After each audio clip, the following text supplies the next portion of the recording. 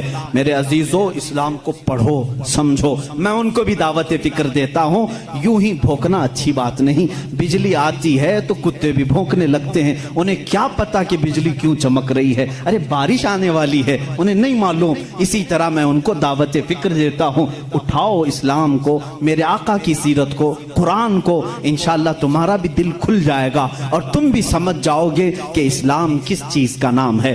اسلام کی فطرت میں قدرت نے وہ لچک دی ہے، جتنا ہی دباؤ گے اتنا ہی وہ ابھرے گا۔